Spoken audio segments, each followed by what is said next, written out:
चित् स्वभावाय भावाय सर्वभावांतरच्छिदे एगो में शशदोपा ज्ञान दर्शन लक्षणों शेषा में वैरा भावा सवे संयोग लक्षणा मारो सुशाश्वत एक दर्शन ज्ञान लक्षण जीव है बाकी बधा संयोग लक्षण भाव मुझથી બાહ્ય છે હું એક શુદ્ધ સદારૂપી જ્ઞાન દર્શનમય કરે કઈ અન્ય તે મારું જરી પરમાણુ માત્ર નથી હરે જે જાણતો અનંતને ગુણદ્રવ્યને પર્યાયપણે તે જીવ જાણે આત્મને તશું મોહ પામે લય કરે નથી અપ્રમત કે પ્રમત નથી જે એક જ્ઞા એક ભાવ છે એ રીત શુદ્ધ કથાઈને જે જ્ઞાત તે તો તે જ છે જમ નેત્ર તેમજ જ્ઞાન નથી કારક નથી વેદ કરે જાણે જ કર્મોદય નિર્જરા બંધ તેમજ મોક્ષ નહીં ધ્રુવ અચલને અનુપમ ગતિ પામેલ સર્વે સિદ્ધને વંદી કહું શુદ્ધ કેવડી કથિત આ સમય પ્રાવૃત ઓમ શ્રી નમઃ શ્રીદેવ્ય નમઃ શ્રીદેવ્ય નમઃ શ્રીદેવ્ય પૂજ્ય ગુરુદેવ શ્રીના પ્રવચનોમાં મંદિરમાં વચનામૃત ઉપરના ખૂબ જ સુંદર પ્રવચનો ચાલે છે. વચનામૃતના પ્રવચનમાં જે અત્યારે બોલ ચાલી રહ્યા છે એ એકદમ દ્રવ્ય દૃષ્ટિના બોલ ચાલે છે. પૂજ્ય બેનશ્રીએ બધે પડખેથી આત્માનો ખુલાસો ખૂબ સરસ રીતે કરેલો છે. દ્રષ્ટિનો વિષય પણ એવો અપૂર્વ રીતે બતાવ્યો છે અને જ્ઞાનના વિષયનું નિરૂપણ પણ ખૂબ જ સુંદર રીતે કરેલું છે કે કોઈ જીવ ક્યાંય ખોટો પક્ષમાં ખેંચાઈ ન જાય અને કોઈ જીવ નિરપક્ષ થયા વગર રહે પણ નહીં. એવી અપૂર્વ વાત પૂજ્ય બેનશ્રીએ એક એક બોલના માધ્યમથી સુંદર રીતે આમાં વણી લીધી છે અને પૂજ્ય ગુરુદેવશ્રીનો ખુલાસો તો અદ્ભુત જ હોય એમાં તો કોઈ પ્રશ્ન જ નથી. પૂજ્ય ગુરુદેવશ્રીએ જે અત્યારે બોલ ચાલે છે એમાં આખું એને જીવ તત્વ એટલે કે ત્રિકાળી દ્રવ્ય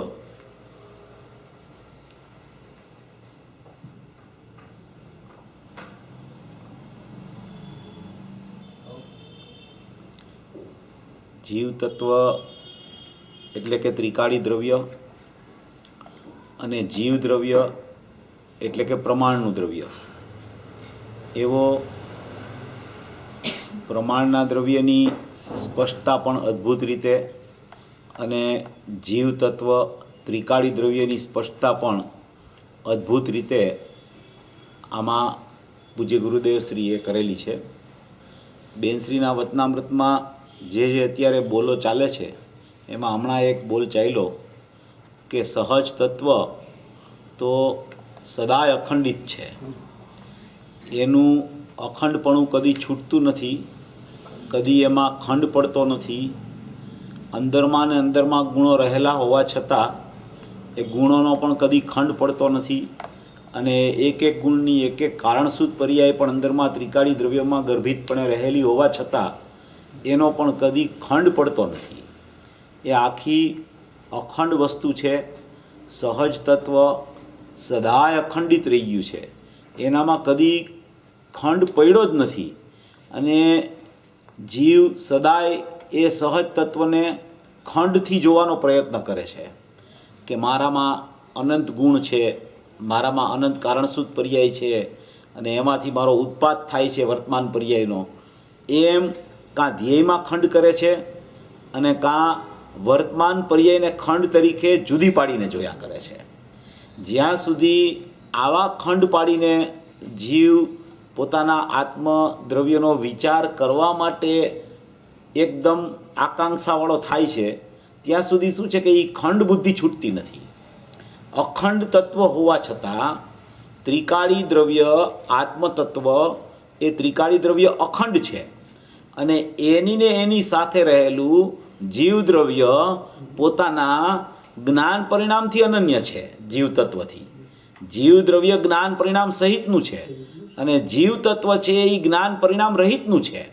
તો એ જીવ તત્વ જે છે એ ત્રિકાળી દ્રવ્ય છે, એ શુદ્ધ દ્રવ્ય છે, એ અનાદિ અનંત તત્વ છે, એકરૂપ તત્વ છે, સહજ અખંડિત છે. એમાં કદી ગુણોનો ખંડ થયો નથી, એમાં કદી કારણસૂત્ર પર્યાયનો ખંડ પડતો નથી.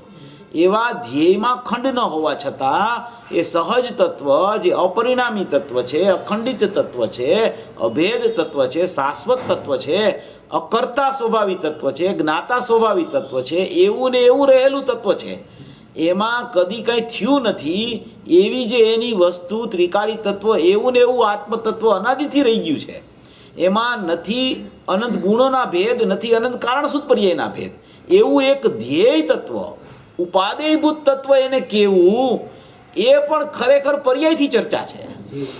ખરેખર એને ઉપાદેયભૂત તત્વ કેવું, એ પણ ખરેખર કે એનું અવલંબનભૂત તત્વ કેવું, ઉપાદેયભૂત તત્વ કેવું, એ પણ ખરેખર પર્યાયમાં એ ઉપાદેય થાય છે એ અપેક્ષાએ ચર્ચા આવી જાય છે.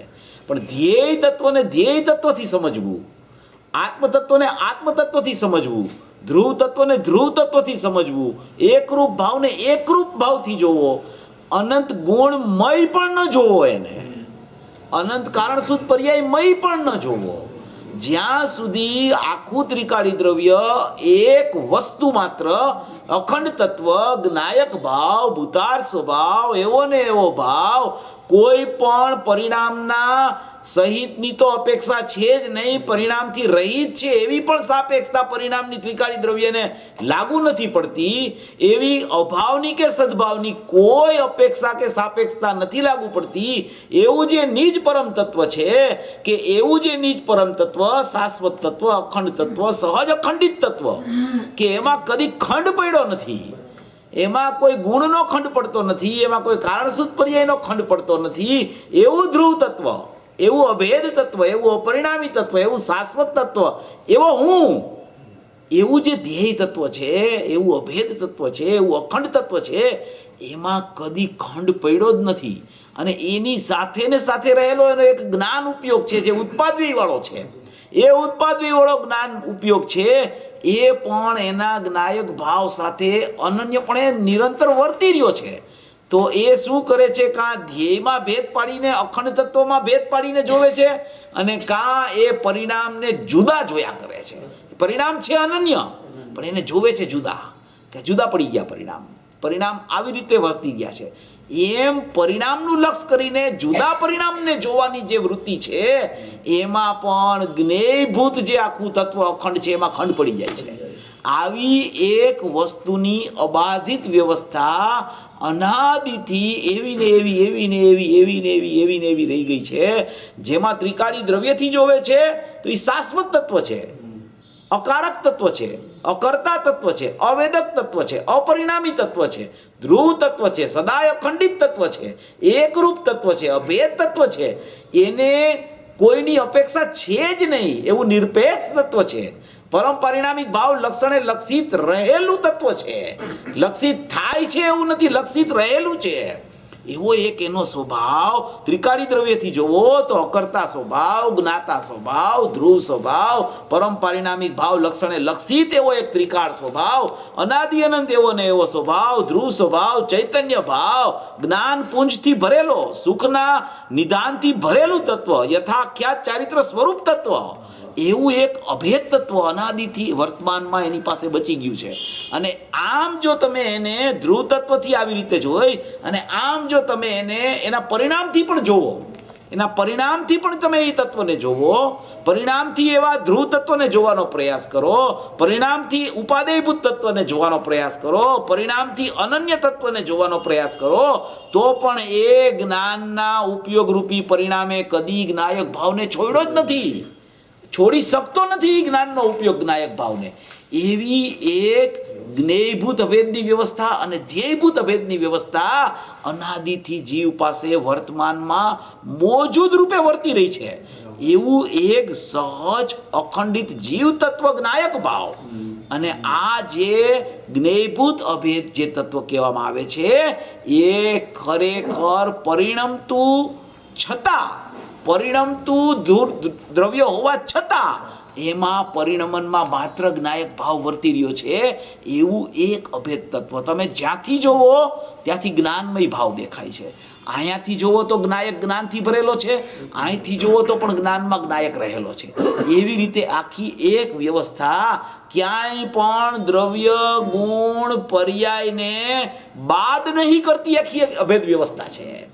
તમે આમથી જોવો છો તો દ્રવ્ય ગુણ ને કારણ સૂત્ર પર્યાયથી પોતે ત્રિકાળ વસ્તુ અવસ્થિત રહેલી છે, અને તમે અહીંથી જોવો છો તો વર્તમાન ઉપયોગ જે ઉત્પાદ વાળો છે એ ઉત્પાદ વાળો ઉપયોગ છે એ પણ ધ્રુવને અવલંબીને જ વર્તી રહ્યો છે, એટલે કે ચાલી રહ્યો છે, એટલે કે એમાં વર્તવું એનું ચાલુ છે. એ ધ્રુવમાં જ્ઞાન પરિણામ છે એ ધ્રુવ સન્મુખ થઈને વર્તી રહ્યા છે, અનન્ય વર્તી રહ્યા છે. એ દ્રષ્ટિનો વિષય નથી, એ દ્રષ્ટિનો વિષય નથી, ઉપાદેયભૂત તત્વ નથી, પણ એ જ્ઞાન ઉપયોગ છે એ આવા દ્રવ્ય ગુણ અને કારણ સૂત્ર પર્યાયાત્મક આખું અખંડ ભેદ તત્વ એને ઉપાદેય કરતું જ ચાલ્યા કરે છે. એવી એક વસ્તુની સ્થિતિ, એવો એક વસ્તુનો સ્વભાવ અનાદિથી જીવ પાસે રહી ગયો છે. આવી વસ્તુની વ્યવસ્થા પૂજ્ય ગુરુદેવ શ્રી આ બેનશ્રીના વતનામૃતના બોલમાં વારંવાર સ્પષ્ટ કર્યા કરે છે. એનો ધ્વનિ અપરિણામીનો ચાલે છે. અહીંયા ધ્વનિ કેવો ચાલે છે? અપરિણામીનો, કે સહજ તત્વ અખંડિત છે. જ્ઞાયક ભાવને કોઈ પર્યાય વેશ નથી, જ્ઞાયક ભાવને કોઈ પર્યાય અપેક્ષા નથી. એની પર્યાયમાં ભાવલિંગપણું છે કે મુનિપણું છે કે ગુણસ્થાન વર્તે છે કે માર્ગણા સ્થાન કયા માર્ગણામાં જીવ વર્તી રહ્યો છે એવી એક પણ અવસ્થા, સાયિક ભાવના સ્થાનો, માન અપમાનના સ્થાનો, સંયમ લબ્ધિના સ્થાનો એ કાંઈ પણ ત્રિકાળી દ્રવ્યમાં વિદ્યમાન નથી. એવું સહજ અખંડિત તત્વ, પરમ તત્વ કે જે સાધક જીવને, મુનિરાજને એવા સહજ પરમ તત્વની વાંછા પણ છૂટી ગઈ છે. સહજ પરમ તત્વની પણ જેને વાંછા નથી એવું એક તત્વ કે જે તત્વને સમ્યક દ્રષ્ટિ જીવે, શ્રાવકે, મુનિરાજે એની ભાવના ભાવીને પકડી લીધું છે, એવું જે તત્વ અખંડિત છે એ તત્વ એવું રહસ્યમય છે. એવું રહસ્યનું ઉદ્ઘાટન પૂજ્ય ગુરુદેવ શ્રી એનું કર્યું છે. એવી અપૂર્વ એની નિજની નિધિ છે. એવો જે શાશ્વત જ્ઞાયક ભાવ, એવો એક ત્રિકાળ જ્ઞાયક ભાવ, એની જ વાત ગુરુદેવ શ્રી આમાં બેનશ્રીના વતનામૃતમાં કર્યા કરે છે. હવે એ વાત તો ત્યાંથી આવે છે અપરિણામી તત્વથી, પણ એ અપરિણામી તત્વ એમ કહેવાય કે જ્ઞેય અપેક્ષાએ પરિણામમાં રહેલું છે અને ધ્યેય અપેક્ષાએ ગુણોમાં રહેલું છે. આવી વસ્તુની આખી એક અભેદ અખંડ વ્યવસ્થા અનાદિથી બચી ગઈ છે. એવો જે અકર્તા સ્વભાવી આત્મા, જ્ઞાતા સ્વભાવી આત્મા, ધ્રુવ સ્વભાવી આત્મા, અભેદ સ્વભાવી આત્મા, અકારણ પરમાત્મા, અવેદક પરમાત્મા, અકારક પરમાત્મા, એવો જે ત્રિકાળી જ્ઞાયક ભાવ શાશ્વત અનાદિ અને ધ્રુવ ચૈતન્ય પરમાત્મા છે એની આ એક અપૂર્વ ગાથા નિયમસારમાં મુનિરાજે એવી અપૂર્વ ગાથા મૂકી છે, એવી અપૂર્વ ગાથા મૂકી છે. એને કહેવામાં આવે છે પરમાર્થ પ્રતિક્રમણ. પરમાર્થ પ્રતિક્રમણ એટલે સાચું પ્રતિક્રમણ. સાચું પ્રતિક્રમણ એટલે નિશ્ચય પ્રતિક્રમણ.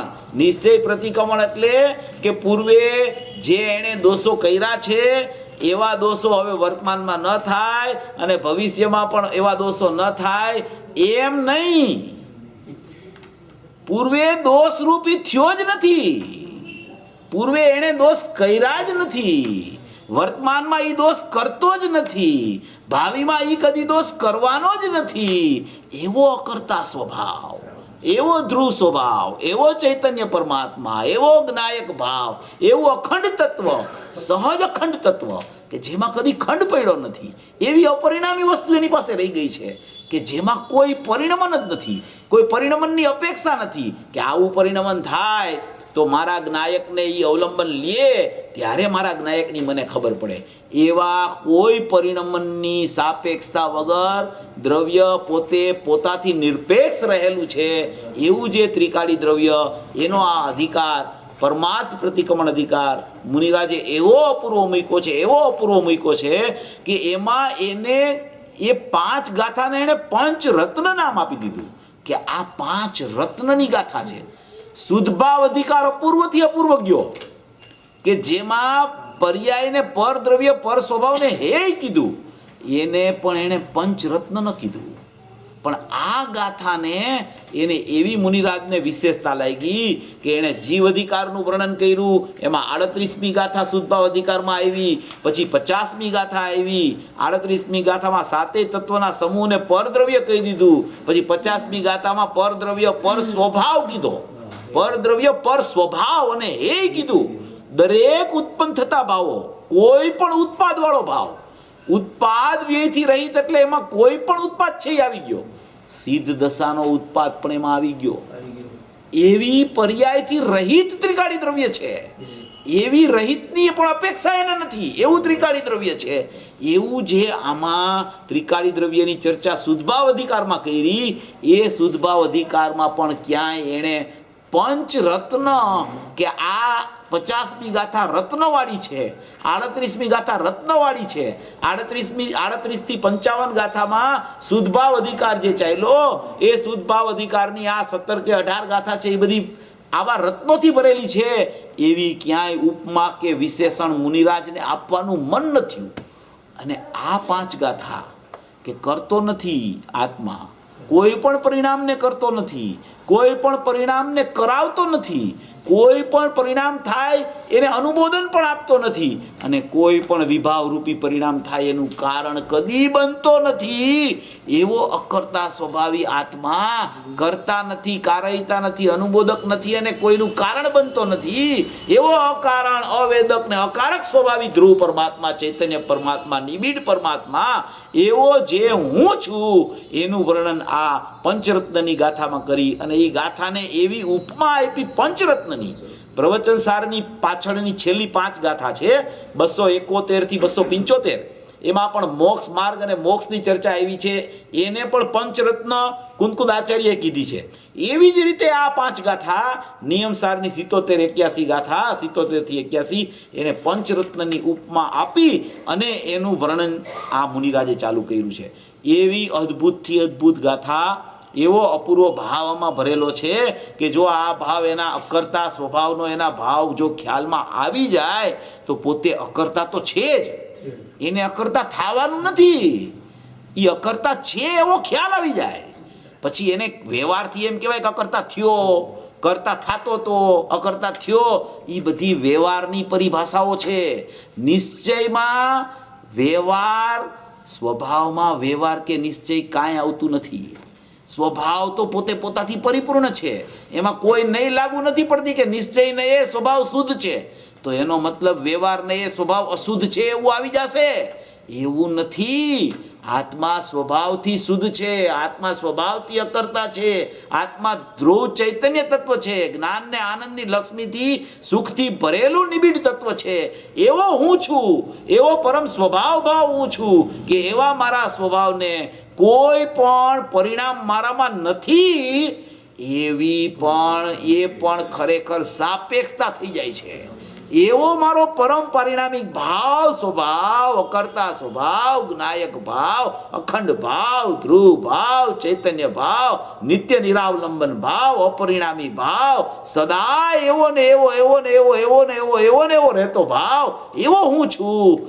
એવી આ ગાથા અપૂર્વથી અપૂર્વ અલૌકિક ગાથા કે જેનું મુનિરાજ તો વર્ણન કરતા કરતા કરતા કેટલી વાર તો એ પોતે નિર્વિકલ્પ ધ્યાનમાં ડૂબી જતા હશે, કેટલી વાર તો એને આ લખતા લખતા સદુપયોગ આવતો હશે.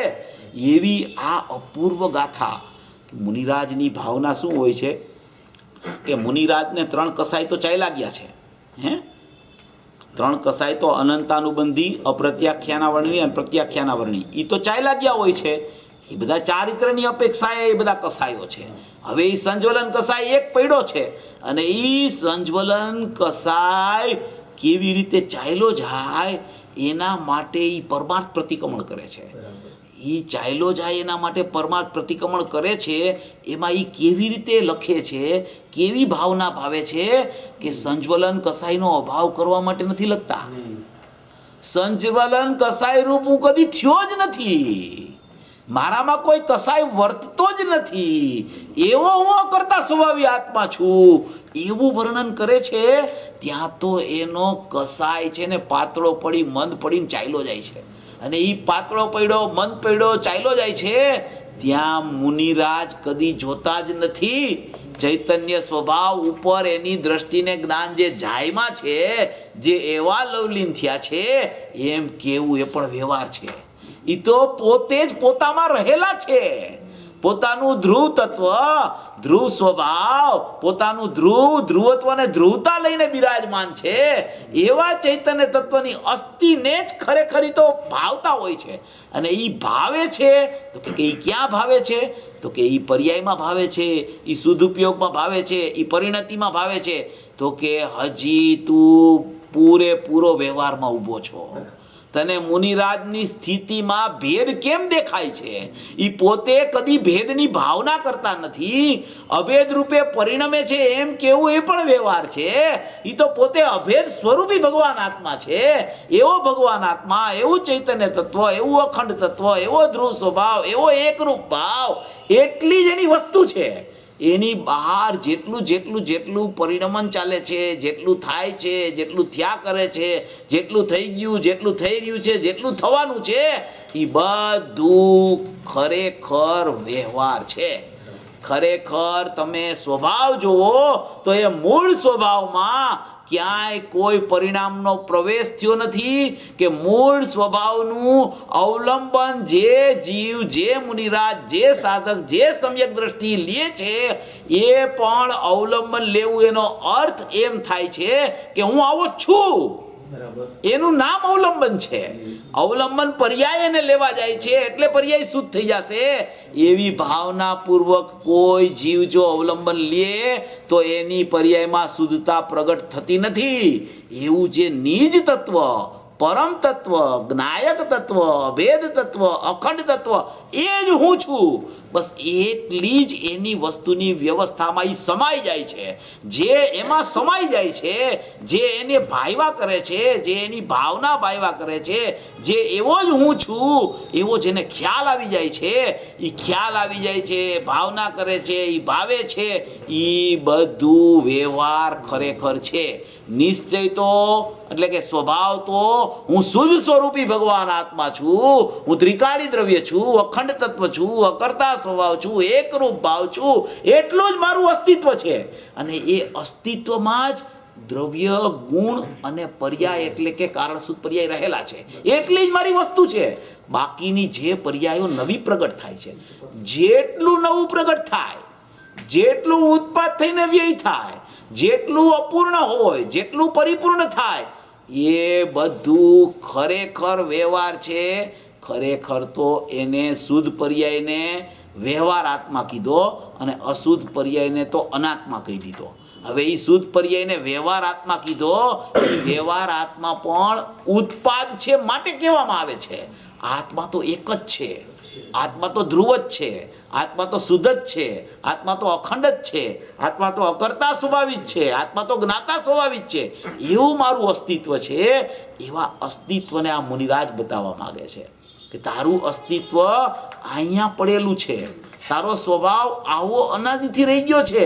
અને એક જ ભૂલ તારી અનાદિથી થઈ ગઈ છે કે તારો સ્વભાવ છે બસ એવી તને ખરેખર ખબર પડી નથી. બીજું કાંઈ થયું નથી.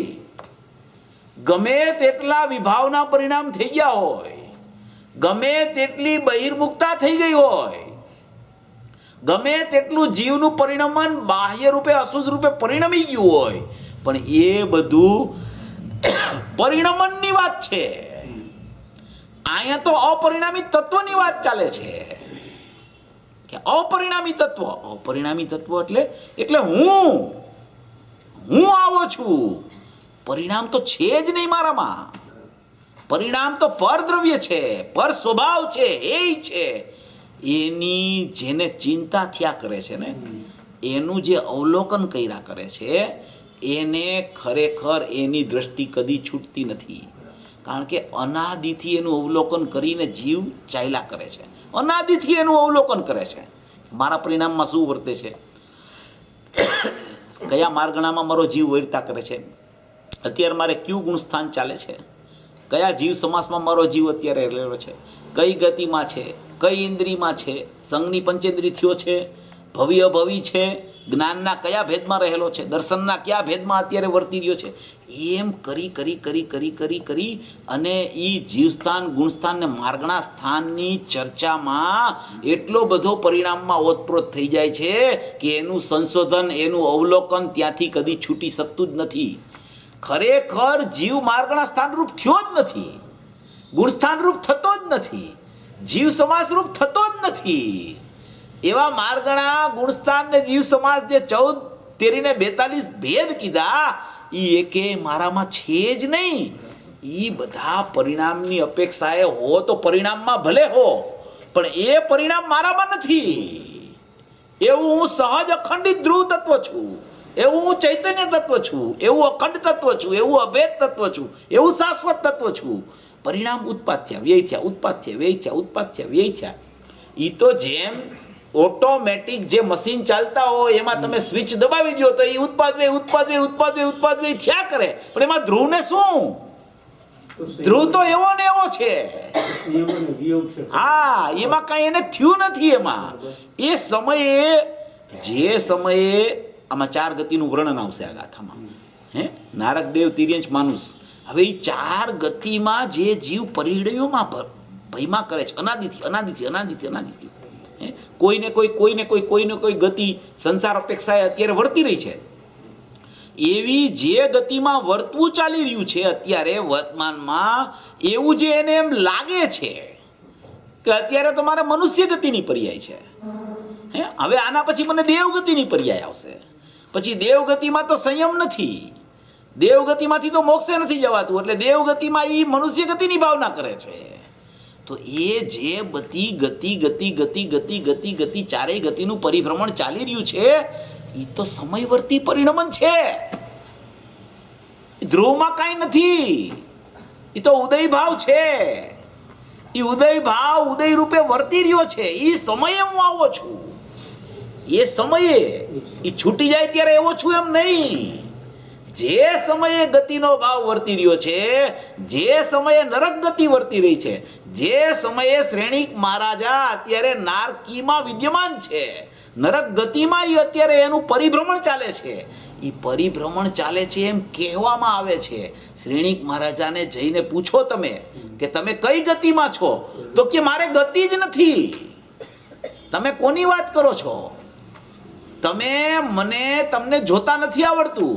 હું કોઈ ગતિમાં કદી ગયો જ નથી. તો કે અત્યારે વર્તમાનમાં તમને નરક ગતિનું આયુષ બંધાણું હતું, તમને 7ની નરકનું આયુષ બંધાણું હતું, પછી એમાં તમે સમ્યક પાયમાં તો પેલી નરકે ગયા છો, તમારી આયુષ્યની સ્થિતિ આવી થઈ ગઈ, તમારો હવે ગતિ બંધાણી એટલે તો તમારે જવું પડે, એટલે તમે ગયા છો, પણ તમારી સ્થિતિ ઘટી ગઈ છે અહીંયા. તો કે પણ આ બધી વાત તમે કોની કરો છો? હું છું જ નહીં આ ક્યાંય. ઓલા કે ભાઈ તમને મારે છોડાવવો છે, તો કે પણ હું કે જેલમાં તમે ગયા છો ને, મારે તમને મુક્ત કરાવવો છે. તો કે પણ જેલમાં ગયું છે જ કોણ? અમે તો જેલમાં ગયા જ નથી. તમને એમ કેમ લાગે છે કે અમે બંધાણા ને અમારે મુક્ત થવાનું છે? અમે તો સદા મુક્ત એવ છીએ. અમે કદી બંધાણા હોય તો અમારે બંધન છોડીને મોક્ષમાં જવાનો પ્રયત્ન કરવો પડે, પણ અમે તો સદાય મુક્ત સ્વરૂપ છીએ, સદાય મોક્ષ સ્વરૂપ છીએ, સદાય અમે તો ત્રિકાળ ગ્રાયક ભાવ છીએ, સદાય ભૂતાર્થ સ્વભાવી છીએ, સદાય અપરિણામી તત્વ છીએ અમે. અમારું સહજ તત્વ કદી ખંડિત થતું નથી. તમે એને ખંડથી જોવો છો ને, એ તો તમારી દ્રષ્ટિનો દોષ છે. અમારી દ્રષ્ટિ તો એવી ચોટી ગઈ છે કે કોણ દ્રષ્ટિ ને કોણ દ્રષ્ટા એ જ ખબર નથી અમને. અમે તો એકલો દ્રષ્ટા છીએ એમ જ લઈ છીએ, કારણ કે અમે એવા છીએ. અમારું સ્વરૂપ એવું છે, અમારો ત્રિકાળ સ્વભાવ એવો છે, અમારી ત્રિકાળતા એવી છે, અમારું શાશ્વતપણું એવું છે, અમારું અનાદિ અનંતપણું એવું છે. અમે કોઈ દિવસ ભાવ્ય ભાવક રૂપે થયા જ નથી. જ્ઞેય નાયક શંકર દોષ અમને લાગુ જ પડતો નથી. કોઈ પ્રકારની સ્તુતિ અમે કરવા માટે બંધાયેલા જ નથી કે પેલા જ્ઞેય નાયકનો શંકર દોષ જાય, પછી ભાવ્ય ભાવકનો દોષ જાય, પછી ઉપશાંત મોહ આવે, પછી ક્ષીણ મોહ જાય, ઉપશાંત મોહ જાય, ક્ષીણ મોહ જાય, સપક શ્રેણી આવે, કેવળ જ્ઞાન થાય. આ બધું તમે ક્યાં જોવો છો? અમારામાં એવું કાંઈ થયું જ નથી, કદી થવાનું પણ નથી. એવી એક શાશ્વત વસ્તુ, એવો એક અભેદ ભાવ, એવો એક જ્ઞાયક ભાવ, એવો એક અખંડ પરમાત્મા, એવો દ્રષ્ટિનો વિષય કે જેમાં દ્રષ્ટિ નથી, એવો દ્રષ્ટિનો વિષય આ પુરુષે આપણને બતાવ્યો છે. જ્ઞાનીનો જન્મ અને તીર્થંકર પુરુષનો જન્મ હંમેશા દ્રષ્ટિનો વિષય બતાવવા માટે થાય છે. હા, એ વસ્તુ કેવી છે એ બતાવવા માટે જ અવતાર લેતા હોય છે. બાકીની બધી ચર્ચા તો ઘણા જીવો કરે, પણ એક જ પુરુષ એવો હોય કે જેને તીર્થંકરત્વ હમણાં આવવાનું હોય, એ પુરુષનો જન્મ થાય ત્યારે સમજી લેવું કે દ્રષ્ટિનો વિષય ખુલી ગયો હવે, કે જેમાં કોઈ પર્યાય છે જ નહીં. પર્યાય ભેદ નથી એમ શબ્દ આવે ને તો ઘણીવાર લોકોને એમ થાય કે પર્યાય ભેદ નથી ને એટલે એમ કે પર્યાય તો દ્રવ્યમાં છે પણ એનો ભેદ નથી પાડવાનો. એમ નથી કહેવાનો આશય. ત્યાં પર્યાય ભેદ નથી એટલે કે ઉત્પાદ વ્યય દ્રવ્યમાં છે જ નહીં. એવી ત્રિકાળી વસ્તુ છે, એવો અભેદ ચૈતન્ય પરમાત્મા છે, એવું અખંડ તત્વ છે, એવું સહજ અખંડિત તત્વ. સહજ અખંડિત તત્વમાં ખંડ કદી પડ્યો જ નથી. ખંડ પડે તો મને પર્યાય દેખાય, તો મારે પર્યાયને પૂર્ણ કરવી પડે, તો મને અધૂરી પર્યાય દેખાય તો મને એમ થાય કે હવે મારામાં અધુરાશ છે. પણ હું તો પરિપૂર્ણ છું, મારામાં કદી ખંડ પડતો જ નથી. તમને એમ થતું હોય, મુનિરાજ કહે છે કે અમે અત્યારે 6ઠા 7મા ગુણસ્થાને ઝૂલી રહ્યા છીએ, અમને 6ઠામાં વિકલ્પ આવ્યો છે એટલે અમે આ ગાથા લખી છીએ અને એ ગાથા ભવિજીવોને નિમિત્ત પડવાની છે. તો તમે હજી એ નિમિત્તને ઓળખી શક્યા નથી. એનું નિમિત્તપણું એવું છે કે એ તો ધ્રુવપણામાં વ્યાપેલા છે. એવા ધ્રુવ સ્વભાવ હું છું એ જોવા માટે આ ગાથા લખી છે. એણે મુનિરાજના સ્વરૂપનું વિકલ્પાત્મક વર્ણન કરવા માટે આ ગાથા નથી લખી. એ પોતે ક્યાં લવલીન છે, પોતે કેવી સ્થિતિમાં છે, પોતે શું જોઈ રહ્યા છે, પોતે શું જોતા રહ્યા છે, એવું બતાવવા માટે આ અકર્તા સ્વભાવને ઘૂંટાવે છે. એવો અકર્તા સ્વભાવ જે જીવ ઘૂંટે છે, ગુરુદેવે 12 અંગના સાર રૂપ વર્ણન કરી દીધું છે બધું 45 વર્ષમાં. કોઈ વિષય બાકી રાખ્યા નથી કે જેનું સ્પષ્ટીકરણ કોઈ વક્તાએ કરવું પડે. કોઈ વક્તાએ ગુરુદેવના વિષયનું સ્પષ્ટીકરણ કરવું પડે એવું છે જ નહીં. ગુરુદેવ બધું સ્પષ્ટ કરીને ગયા છે. એટલે આપણી તો એટલી જ ખરેખર આપણી ભાવના એટલી જ હોવી જોઈએ કે એણે જે વાત કરી છે ને એ કેમ ઘૂંટી. આપણે તો ઘૂંટવાનું છે, ખાલી ખુલાસો તો કરી ગયા છે. આપણા માટે કઈ જવાબદારી નથી રાખી એણે. એટલી જ જવાબદારી આપણને આપી છે કે તમે આ તત્વને ઘૂંટા કરો. બસ જો તમે એને ઘૂંટશો, જો તમે એની દ્રઢતા કરશો તો એ તમારું પરિણમન છે ને એ એવી દ્રઢતાએ ચડી જશે કે એ પરિણમનમાં કદી ખલેલ જ નહીં આવે ને એ સીધું છે ને સિદ્ધત્વને પામશે. ક્યાંય ખંડ નહીં પડે એ પરિણમનમાં, એ સીધું સિદ્ધત્વને પામશે. એવી વાત આ પુરુષ કરીને ગયા છે. આપણે તો ખાલી એને દ્રઢ કરવાનું છે. ખુલાસા તો બધાય કરી ગયા છે. આ શાસ્ત્ર, આ નિયમસાર શાસ્ત્ર ખરેખર તો દ્રષ્ટિ પ્રધાન, પણ એમ કે યથાખ્યાત ચારિત્ર પ્રધાન. દ્રષ્ટિ પ્રધાન તો ખરું, પણ યથાખ્યાત ચારિત્ર પ્રધાન શાસ્ત્ર, કે હમણાં એને યથાખ્યાત ચારિત્ર આવશે એવા મુનિરાજે પોતાની ભાવના માટે આ શાસ્ત્ર લખ્યું છે. એવા શાસ્ત્રના અર્થ, એના ઉકેલ, એની ભાષા એને આપણને કોણ સમજાવી શકે આ પુરુષ સિવાય? એવી અપૂર્વથી અપૂર્વ વાત, અપૂર્વથી અપૂર્વ ન્યાયથી ભરેલી વાતોને પોતે ન્યાયાધીશ બની અને ન્યાયોની સરવાણી ફોડી એને અંદરથી. એવો આ પુરુષનો જાજ્વલ્ય માન, એનો મહિમા આ પુરુષનો આવે કે ઓહો હો, આણે તો મને ખરેખર મારું સ્વરૂપ બતાવી દીધું, ખરેખર મારો આત્મા તો મને આમ દેખાવા માંડ્યો છે એમ એને લાગવું જોઈએ. આને સાંભળતા સાંભળતા કેટલા પડખાના ખુલાસા કરે, દ્રષ્ટિનો વિષય બતાવતા જાય, જ્ઞાનનો સ્વભાવ બતાવતા જાય, જ્ઞાનનું સ્વપર પ્રકાશકપણું બતાવતા જાય, જ્ઞાનનું સ્વપ્રકાશકપણું પણ બતાવતા જાય, અને એને ચૈતન્ય દેવનો મહિમા તો એવો કરાવે, એવો કરાવે, એવો કરાવે કે એ એના મહિમામાં ડૂબેલો જ રહીએ જીવ, ત્યાંથી નીકળી ન શકે. એવી અપૂર્વ દેશના એવા આ કાળે, પંચમ કાળમાં આપણા ભવિ જીવોના ભાગ્યે આવી દેશના દિવ્ય ધ્વનિ વત ખરી ગઈ. 45 વર્ષ સુધી અવિરતપણે એક જ વાત, તમે કોઈ પણ પ્રવચન ગુરુદેવનું સાંભળો, અકર્તા સ્વભાવની તમને મસ્તી ન ચડે એવું કદી બને નહીં. પડખા બધા ખોલતા જાય પણ ખૂટો ત્યાં બાંધીને જ રાખે, ખૂટાને ક્યાંય છોડે નહીં. ઓલો કુંભાર હોય ને, એ ચાકડો એનો ચલાવતો હોય ને, તો એને ખૂટો છે ને એ બરાબર વ્યવસ્થિત રાખ્યો હોય તો જ એનો ચાકડો બરાબર ચાલે. એવી રીતે આ પુરુષ એની દ્રષ્ટિને દ્રવ્ય ઉપરથી ક્યારેય છોડે નહીં, જ્ઞાનને ક્યારેય નાયક ઉપરથી છોડે નહીં, એની ચારિત્રની સ્વરૂપ લીનતાને કદી છોડે નહીં. અને છતાંય એને જેટલા વિભાવો વર્તતા હોય એટલા વિભાવ રૂપે એનું પરિણમન ચાલે. અને એ આપણું નિમિત્તપણું, એમાં એનું નિમિત્તપણું આપણને પડે અને એના વિભાવના પરિણમન આપણા સ્વભાવમાં જવામાં આપણને નિમિત્ત પડી જાય. એવી આ પુરુષની અપૂર્વ દેશના, અપૂર્વ એટલે અપૂર્વ દેશના એવું આપણને લાગે કે ઘણીવાર કે આ ગુરુદેવને તો સાંભળ્યા જ કરો, સાંભળ્યા જ કરો, સાંભળ્યા જ કરો, તોય તમને ક્યારેય એમાં બોજો ન લાગે ક્યારેય તમને.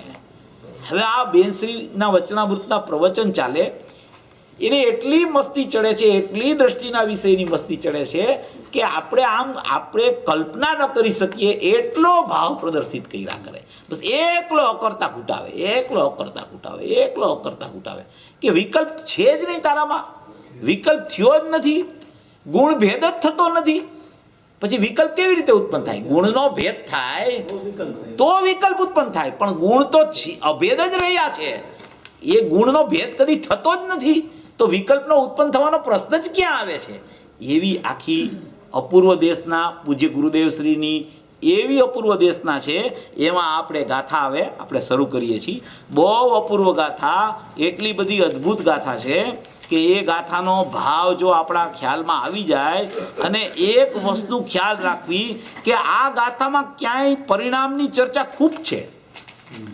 પરિણામની ચર્ચા આ ગાથામાં ખૂબ આવી છે, પણ એ પરિણામની ચર્ચા પરિણામના નિષેધ માટે આવી છે. પરિણામનો નિષેધ કરી અને અપરિણામી તત્વ બતાવવા માટે એ પરિણામનું જ્ઞાન કરાવ્યું છે. અને એ પરિણામનું જ્ઞાન કરાવી, પરિણામનો નિષેધ કરાવી અને અપરિણામી હું છું એવા ભાવ માટે આ ગાથા મુનિરાજે લખી છે. બધી વાત આમાં એણે આવરી લીધી છે. 5 ગાથામાં 4 ગતિની વાત આવરી લીધી છે, બધા ગુણસ્થાન માર્ગના સ્થાન ને ભેદની વાત આવરી લીધી છે, રાગ દ્વેષ મોહની વાત આવરી લીધી છે, ક્રોધ માન માયા લોભની વાત આવરી લીધી છે. બધી વાત આમાં આખી જીવ દ્રવ્યની બધી વાત આવી ગઈ છે. અને એ જીવ દ્રવ્યમાં જીવ તત્વ અખંડિત રહેલું છે, એ જીવ તત્વ એમાં એને ખ્યાલમાં આવી જાય એવી આમાં અદ્ભુતથી અદ્ભુત વાત આચાર્ય ભગવાને એટલે કે મુનિરાજે કરેલી છે. એ ગાથા મુનિરાજની જે ગાથા છે એમાં આપણે સૌથી પહેલાં એનો પરમાર્થ પ્રતિક્રમણનો શ્લોક છે, 108મો શ્લોક છે. એ 108મો શ્લોક લઈ અને પછી આપણે ગાથા ચાલુ કરશું. 108મા શ્લોકમાં એ મુનિરાજ પોતે પોતાના જે ગુરુ છે માધવસેન આચાર્ય, એના ગુરુ એવું લાગે છે, એને સૌથી પહેલાં નમસ્કાર કરી અને આ પરમાર્થ પ્રતિક્રમણની ગાથાનું વર્ણન કરે છે. એ શ્લોક છે, નમોસ્તુ તે સંયમ બોધ મૂર્તે સ્મરેબ કુંભસ્થલ ભેદનાય વે વિનેય પંકેજ વિનાશ માનવે વિરાજતે માધવસેન સૂર્યે. અધિકારના પ્રારંભમાં ટીકાકાર મુનિરાજ શ્રી પદ્મપ્રમલધારી દેવ શ્રી માધવસેન આચાર્યને શ્લોક દ્વારા નમસ્કાર કરે છે. પ્રથમમાં પ્રથમ એના જે ગુરુ છે એવા માધવસેન આચાર્ય એને નમસ્કાર કરી અને આ પરમાર્થ પ્રતિક્રમણની એ શ્લોક દ્વારા પરમાર્થ પ્રતિક્રમણ ચાલુ કરે છે. આ મુનિરાજની એવી એક વિશેષતા છે કે આમાં એ ગાથા કુંદકુંદ આચાર્યની અને એક ગાથા ઉપર 7, 7, 8, 8, 9, 9 શ્લોક ચડાવે, ટીકા કરતા જાય અને એને ભાવ આવે ને ટીકા કરતાં તો એમાં ઉપર શ્લોક ચડાવતા જાય.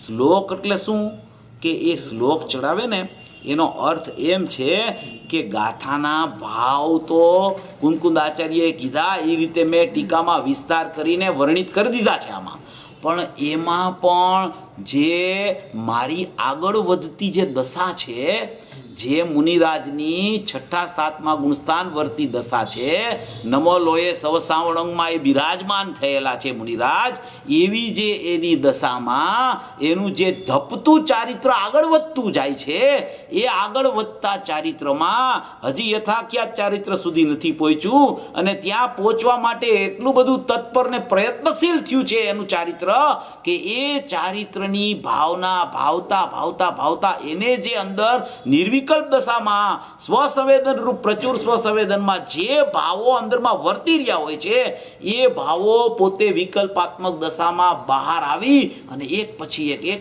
ગાથા ઉપર કળશો ચડાવ્યા કરે છે. એવા આ કળશો એટલા સુંદર કે સૌથી વધારેમાં વધારે કળશ આ શાસ્ત્રોમાં છે, 311 કળશ, અને ગાથા 187. 187 ગાથા ઉપર 311 કળશ ચડાવ્યા. સમયસારમાં 415 ગાથા ઉપર 278 કળશ, અને પ્રવચનસારમાં 275 ગાથા છે. એમાં મને એમ છે કે 11 કે એમ જ કંઈક કળશ છે, એટલે એમાં બહુ કળશ ઓછા, કારણ કે એમાં જ્ઞાન પ્રધાન, સમ્યક જ્ઞાન પ્રધાન શાસ્ત્ર છે. એટલે આમાં તો પોતાની ભાવનાને અંદરમાં દ્રઢ જ કર્યા કરે. અકર્તા સ્વભાવ એવો ઘૂંટા કરે છે એ પોતે, કે એ એવો ઘૂંટતા કળશે અકર્તાને ચડાવ્યા કરે છે. ક્યાંય તમે એક પણ કળશ વાંચો, એમાં તમને ક્યાંય સ્વભાવની બહારનો કોઈ કળશ નહીં જોવા મળે. પર્યાય ભાવનો ઉત્પાદ વ્યય વાળો કોઈ કળશ જ નથી આમાં. 311 કળશમાં ઉત્પાદ વ્યય વાળો કોઈ કળશ નથી. ઉત્પાદ વ્યયના નિષેધ વાળા 300 માંથી ઘણા કળશો હશે, પણ ઉત્પાદ વ્યયને પ્રદર્શિત કરતો કોઈ કળશ મુનિરાજે લખ્યો નથી. એ ઉત્પાદ વ્યયની વાત કરે ને તો એ ધ્રુવને બતાવવા માટે કે ઉત્પાદ વ્યય આમાં નથી, એવો ધ્રુવ પરમાત્મા છે. એમ કરીને 311 કળશ ચડાવ્યા છે. એટલે આખી અખંડ તત્વની, ધ્રુવ તત્વની, શુદ્ધ તત્વની ભાવના જ આમાં એને ભરેલી છે આખી. એવા આ મુનિરાજ પદ્મપ્રમલધારી દેવ માધવસેન સૂર્ય આચાર્યને નમસ્કાર કરી અને 108મા શ્લોકનું વર્ણન કરે છે. સંયમ અને જ્ઞાનની મૂર્તિ, કામરૂપી હાથીના કુંભસ્થળને ભેદનાર અને શિષ્યરૂપી કમળને વિકસાવવામાં સૂર્ય સમાન, એના ગુરુને પણ કેવી ઉપમાથી નવાજે છે. પદ્મપ્રમલધારી દેવ, એના જે માધવસેન સુરી, એના જે આચાર્ય ગુરુ છે, એને કેવી ઉપમાઓ આપે છે કે મારા ગુરુ છે એ તો સંયમ અને જ્ઞાનની મૂર્તિ છે. એવા સંયમમાં ડૂબી ગયા છે, એવું એની અગાધતા છે જ્ઞાનની, એનો એવો સંયમરૂપી ચારિત્ર અંદરમાં ચાલી રહ્યું છે કે એનું સંયમરૂપી ચારિત્ર અમે જ્યાં જોઈ છીએ ત્યાં અમને એમ થાય છે કે આવું સંયમરૂપી ચારિત્ર એને આવ્યું ક્યાંથી. ત્યાં અમને ત્રિકાળી દ્રવ્ય સ્વભાવના દર્શન થાય છે. એવા ત્રિકાળી દ્રવ્ય સ્વભાવના દર્શન કરતા કરતા સંયમરૂપી ચારિત્ર જેનું ખીલી ગયું છે, જેનું જ્ઞાનરૂપી મૂર્તિ જેની ખીલી ગઈ છે, જેને કામ એટલે કે વિષય વાસના, જે ભોગની ભાવના એટલે અહીંયા બીજા કોઈ ભોગની ચર્ચા નથી, એવો કોઈ સ્વરૂપના ભોગની ભાવના પણ હવે એને નથી રહી. સ્વરૂપ માત્ર હું છું એવા પરમ તત્વની વાંછા છે, એ પણ ખરેખર જેને છૂટી ગઈ છે. વાંછા એટલે ઈચ્છા, એવી ઈચ્છા નથી એને. જો કાઢો 44મી ગાથા, જો આમાં આવ્યું છે 43મી કે 44મી ગાથા છે. 44મી ગાથામાં 43મી છે.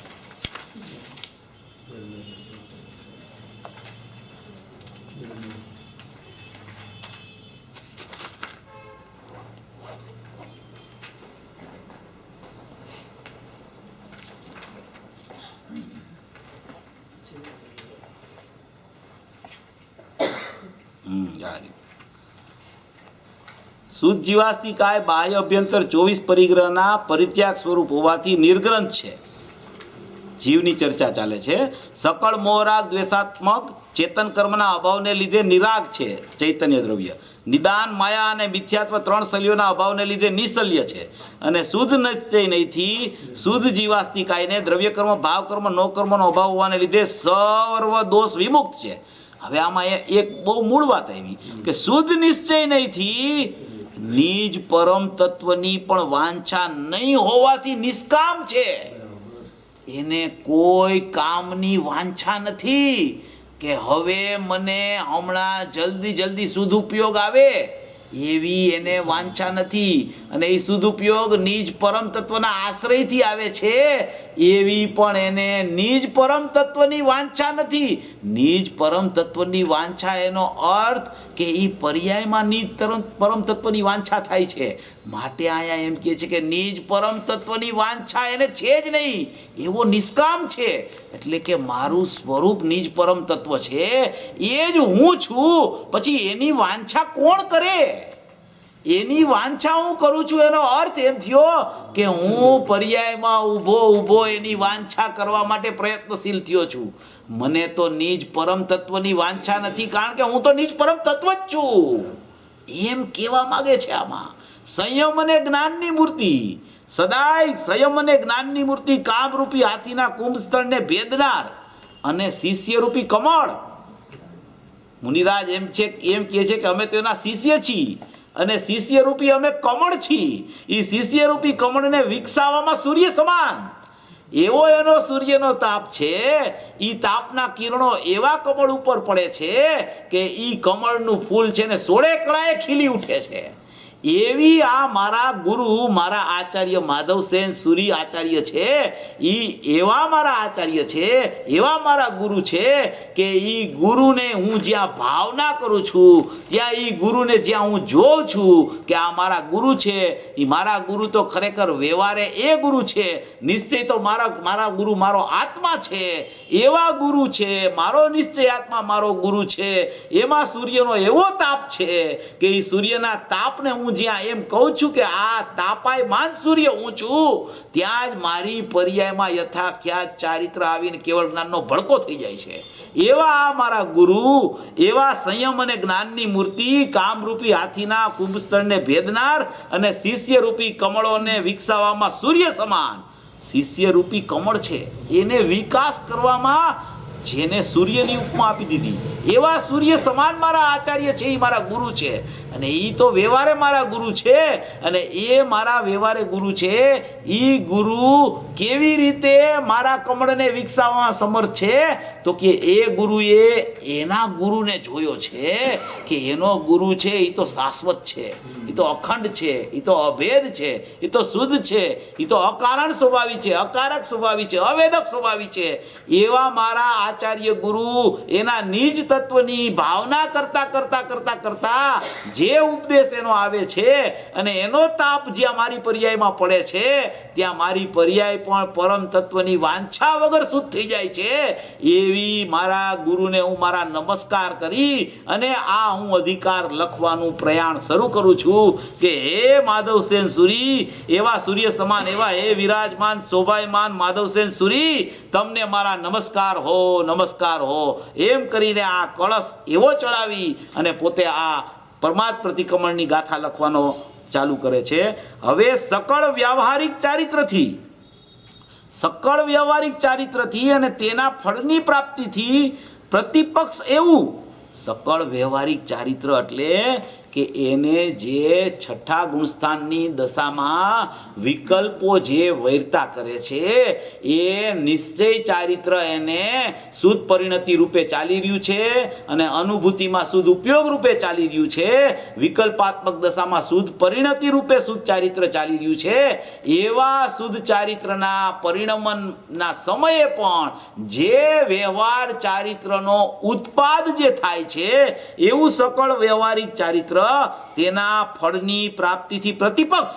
સકળ વ્યવહારિક ચારિત્ર અને એના ફળની પ્રાપ્તિથી પ્રતિપક્ષ એવું જે શુદ્ધ નિશ્ચય નયાત્મક પરમ ચારિત્ર. સકળ વ્યવહારિક ચારિત્રની એનું ફળ શું આવે?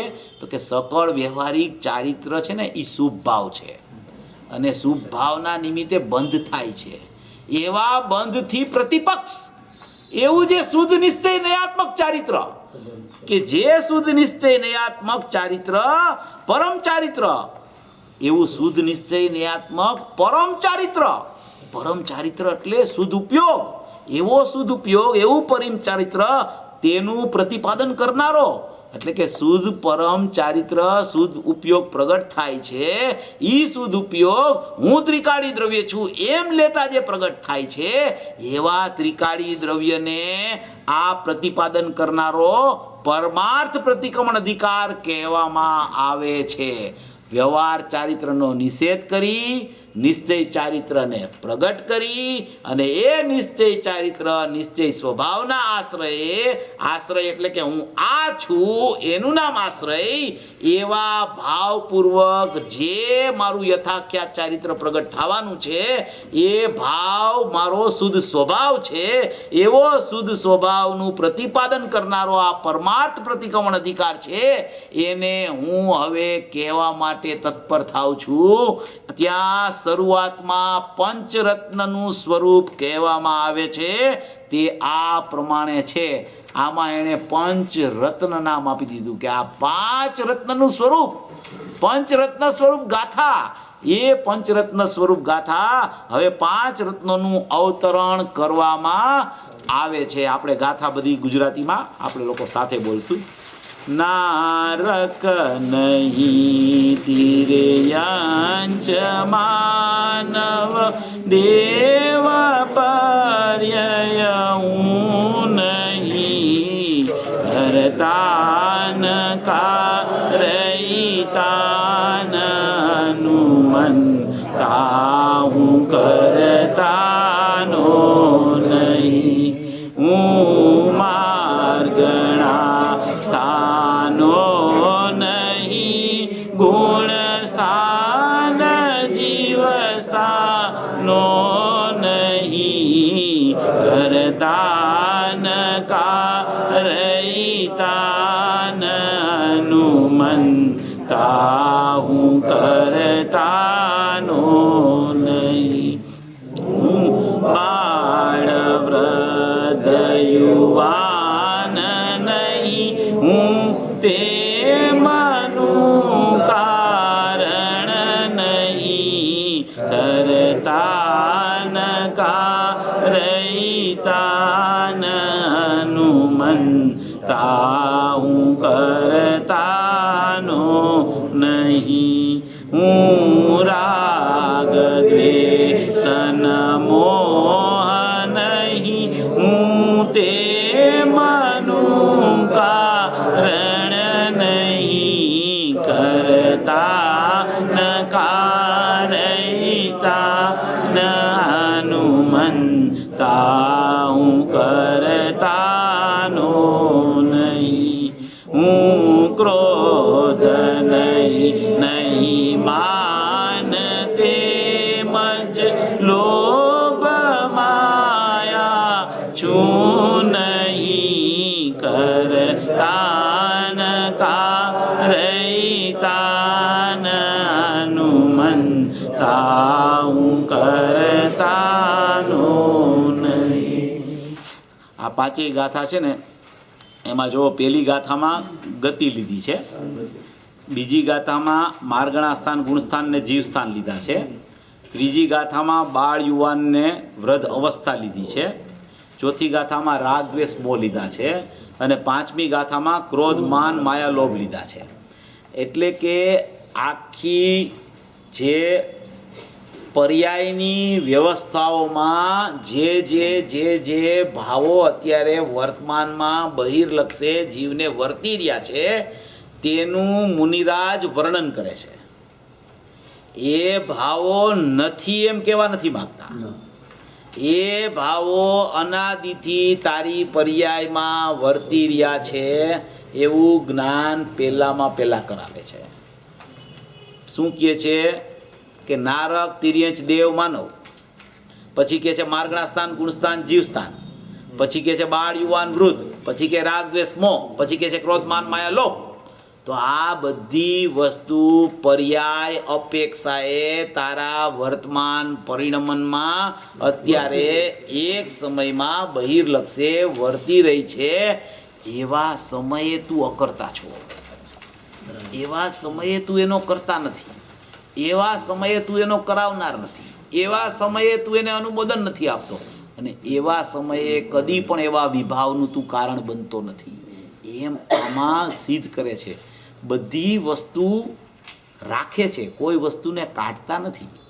જેટલી જીવ દ્રવ્યની પરિધિમાં આવે છે વસ્તુ, જીવ દ્રવ્ય એટલે શું? દ્રવ્ય ગુણ અને વર્તમાન પર્યાય, એ આખું જીવ દ્રવ્ય છે. અને એમાં દ્રવ્ય ગુણ છે એ જીવ તત્વ છે, અને પર્યાય છે એ તો એક સમયે વર્તતો બહિર્લક્ષી ભાવ છે. એ પ્રમાણના દ્રવ્યની ચર્ચા છે, જીવ દ્રવ્ય. અને એ જીવ દ્રવ્યમાંથી જીવ તત્વ કરતા સ્વભાવી જે કાઢે છે એ જીન વચનમાં કુશળ છે, એમ અહીંયા બતાવવા માંગે છે.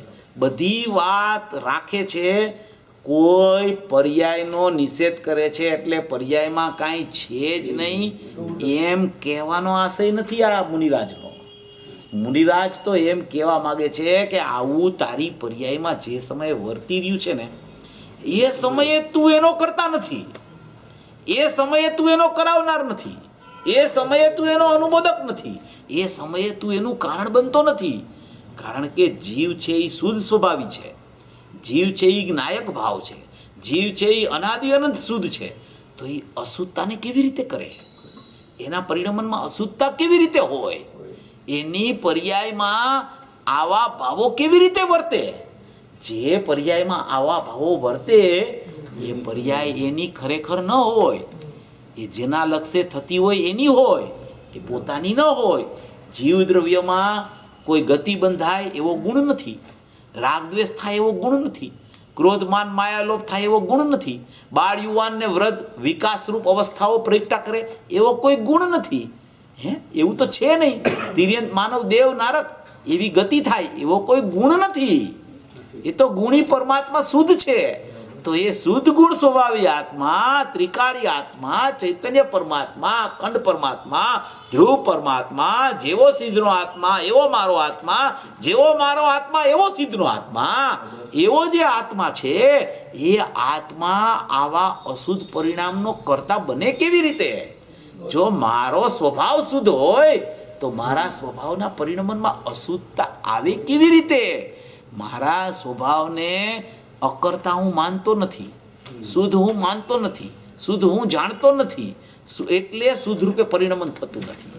જો હું એવા અકર્તા સ્વભાવની જ ભાવના ભાવું, જ્ઞાયક સ્વભાવની જ ભાવના ભાવું, ધ્રુવ ચૈતન્યપણાને જ હું એકદમ નિરાલંબનપણે હું એમ ઈચ્છું કે આ જ મારી વસ્તુ છે, એવી જ મારી ભાવના હોય, એવું જ મારું શ્રદ્ધાન હોય, એવું જ મારું જ્ઞાન વૈરતા કરે, તો આ ભાવો કદી એની પર્યાયમાં પ્રગટ જ ન થાય.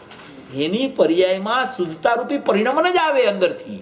એવી એક વ્યવસ્થા અત્યારે વર્તમાનમાં ગમે તેવો મિથ્યા દ્રષ્ટિ જીવ હોય, ગમે તેટલું એનું તીવ્ર મિથ્યાત્વ ચાલતું હોય, હજી મંદ મિથ્યાત્વ એનું થયું ન હોય, એવા જીવને પણ વસ્તુ અનાદિથી આવી શુદ્ધ રહી ગઈ છે, અનાદિથી આવી શુદ્ધ રહી ગઈ છે.